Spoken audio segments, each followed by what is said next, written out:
اب دیکھیے حضرت حذیفہ رضی اللہ تعالی عنہ کو حضور نے کچھ منافقین کے نام بتا دیے تھے۔ غزوہ تبوک سے جب واپس آ رہے تھے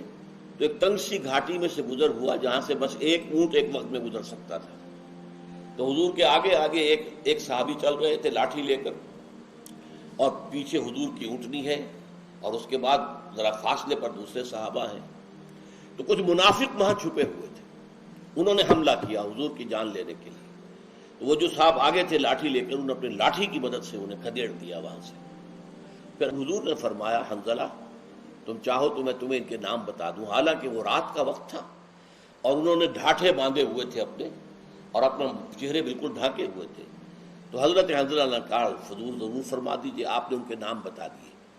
لیکن یہ کہہ دیا دیکھنا حنظلہ یہ میرا راز ہے،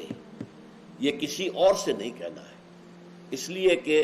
اصل میں تبوک سے واپسی کے بعد پھر حضور نے جہاد شروع کیا ہے منافقین کے خلاف۔ اس سے پہلے آپ نے کوئی اقدام نہیں کیا تھا منافقین کے خلاف، کسی منافق کے نفاق کا پردہ چاک نہیں کیا تھا، کسی کو بالفعل منافق جو ہے شخصی طور پر قرار نہیں دیا تھا۔ اس لیے حضور نے فرمایا یہ میرا راز اپنے پاس رکھو، کسی کو بتانا نہ۔ لیکن یہ کہ صحابہ میں مشہور ہو گیا کہ حضور نے اپنا ایک راز جو ہے حنظلہ کو بتایا ہے۔ صاحب سر النبی صلی اللہ علیہ وسلم، یہ اصل میں حضور کے رازدان ہیں، اور ایک راز حضور کا ان کے پاس ہے۔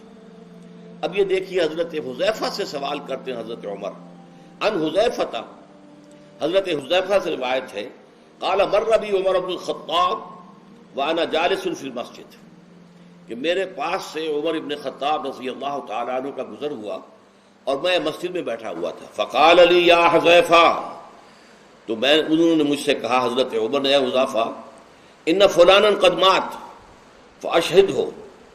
وہ فلاں شخص فوت ہو گیا ہے، جاؤ وہاں نماز جنازہ میں شرکت کرو۔ ثم مضى، یہاں تک پھر چلے گئے وہ، حتی اذا کاد ان یخرج من المسجد، پھر جب وہ وہاں سے جنازہ گاہ سے نکلنے لگے، التفت الیہ، پھر میری طرف متوجہ ہوئے، فرعانی، اور مجھے دیکھا، وانا جالس، میں بیٹھا ہوا تھا، فعرف، تو انہوں نے مجھے پہچان لیا، فرجع الیہ، میری طرف لوٹ کر آئے، قال یا حذیفہ انشدک اللہ، اے حذیفہ میں تمہیں اللہ کی قسم دے کر پوچھتا ہوں، امن القوم انا،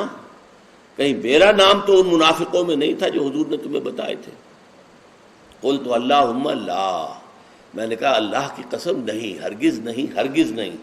ولن ابرئ احدا بعدک، لیکن میں اب اس کے بعد کسی اور کو بری قرار نہیں دوں گا، چونکہ حضور کا راز تھا۔ اب آپ نے تو پوائنٹڈلی پوچھ لیا کہ کہیں میرا نام تو نہیں تھا، تو میں نے آپ کو بتا دیا، لیکن اب میں کسی اور سے یہ بات نہیں کہوں گا، اس لیے کہ حضور کے راز کو مجھے اپنے پاس محفوظ رکھنا ہے۔